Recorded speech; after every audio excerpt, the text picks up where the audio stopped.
Today's lesson is on determining relationships, mathematical relationships. And we're going to start off really simple by looking at common sense relationships and how we might understand them or recognize them. So, first question is, what is meant by a relationship in everyday life? Give some examples. So I'm going to do the examples first because usually when you give an example of something, it helps you understand it more. So when you see a relationship, usually the first one that pops up are the people's ones. So here's some examples.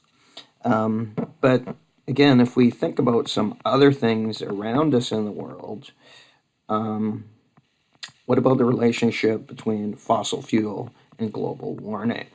I think I think we would agree that there's a relationship between these two things, or something like the population on Earth and the resources used or the resources left. So in these examples right here, when you see them and you try to put a word to them, I hope the word is connection. So when we talk about relationships in everyday life, there's connection or connections between two or more things. And this would be actually a really good definition for the math. What we're going to really focus on is just two. So the mathematical definition is an association between two quantities. An association, which is just another word for connection, an association between two quantities. And those quantities could be whatever. They could be categories, like the ones above. But in math, the quantities are usually x and y. And we'll see that as we go through this topic. So here's a and then the other thing is can be expressed in different ways. So in math, when we're trying to describe a relationship, we actually have about 6 different ways to do it, but they're not all good. So for instance, words are really difficult to understand the relationship. So if I give you this equation, which is technically a relation, x squared plus y squared is equal to 25. And if I ask you to explain that in words, well, one way of doing it is we could say the sum plus the sum of one number squared, x, and another number squared, y,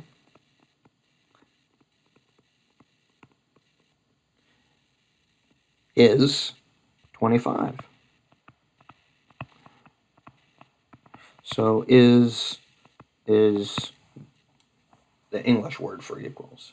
So if I said how are x and y related, and you looked at that and you go, okay, but I don't think you can really see that x and y are related in a really interesting way. So a nice way of seeing a mathematical relationship is drawing a picture or a graph. So in our graph right here, I want to remind you from grade 8, this is called a Cartesian coordinate grid, and the vertical axis is the y, and the horizontal axis is the x, and the place that they cross is the origin, and it has 0, 0. So the place the two axes cross is the origin, and the coordinate of the origin is 0, 0. And also remember from grade 8 math, the first number in a coordinate represents the x, the second represents the y. It's called an ordered pair. So here's all I want to do. I want to figure out when you square two numbers and add them together, what two numbers actually equal 25. So all we got to do is just come up with some. And again, this is absolutely true. 5 squared plus 0 squared is equal to 25. So if we're going to write this as a coordinate, we would have 5, 0. And if we went ahead and plot that on the axis, we always start at the origin, and the first one says go 5 in the positive x direction and 0 in the y, and that's what we get. So I'm going to do some really quickly, and when I do a few of them, I'm going to go ahead and plot. So 3 squared plus 4 squared is 25, 9 is 16.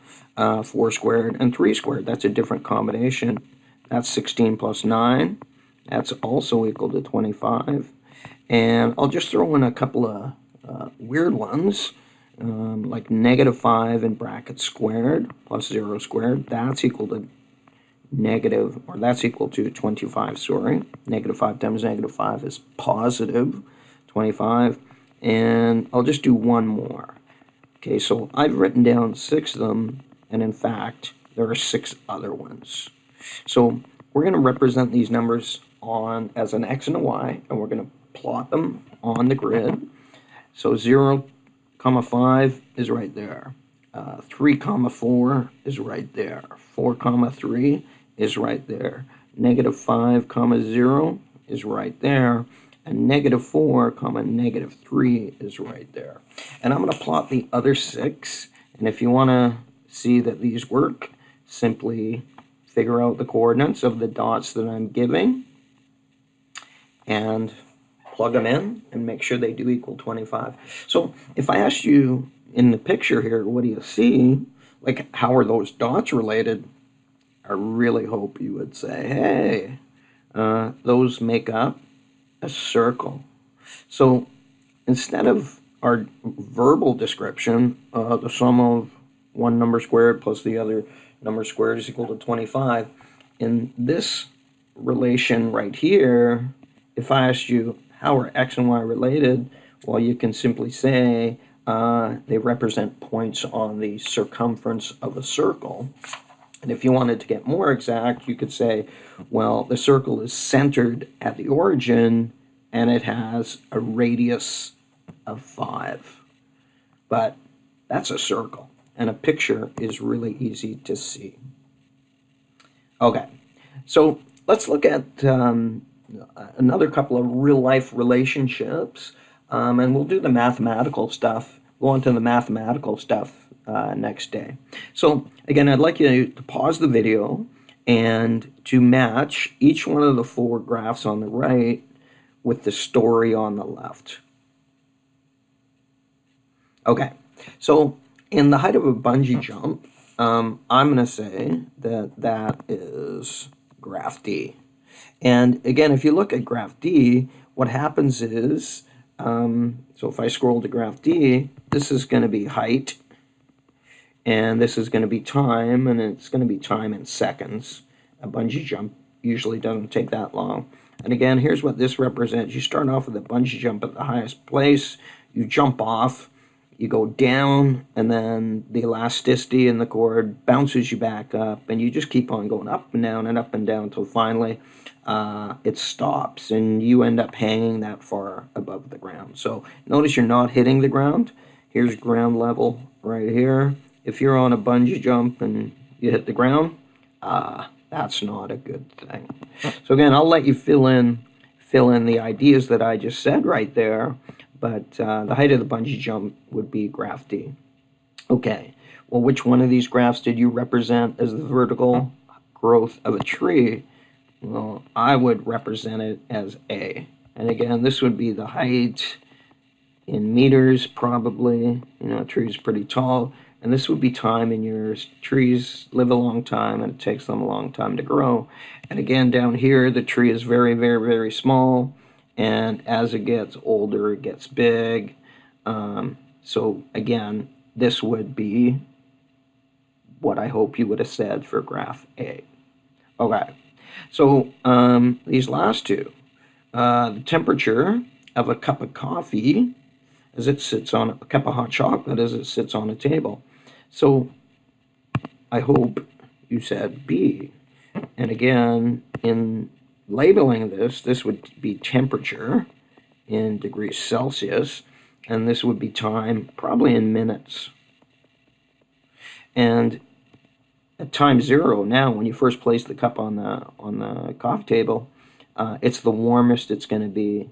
And then finally, it gets cooler and cooler and cooler until at the very end, it can't get any cooler, and that actually represents room temperature. Now, again, temperature in Celsius, this would be 0 degrees Celsius, right? Freezing. Your hot chocolate isn't going to freeze if it's inside a room. So, again, fill in the details. And finally, well, this has to be C. So this one here would be C, and again, this would be temperature in Celsius, and this would be time in hours. Think it's like 1 day, right? And in looking at this, well, the temperature is below 0, so it's negative, so this might be nighttime. And then in this period of time right here, the temperature is above 0. So this might be a fall day or a spring day in Calgary. It gets pretty cold, and the yellow would probably be the nighttime, and the green would probably be the daytime. So again, it's cold at night. The sun comes out, warms it up, and sun goes down. It cools down and drops below freezing. Drops below 0. Okay. So again, I'd like you to pause the video and describe a story for each one of these. Now, yours might not be the same as mine, and that's okay, as long as it makes sense. So here's my description. In this one right here, this is the height, and I'll make the height in meters, I guess. And this is time, and in my story, it's going to be time in seconds, and you'll see what I mean. In this one over here, according to my story, we're going to have distance, and distances in my story is going to be kilometers, and time over here, and time is going to be in hours. So here's my story for this picture.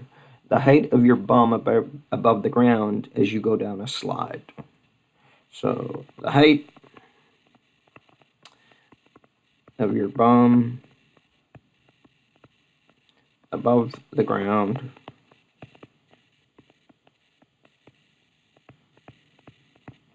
as you go down a slide.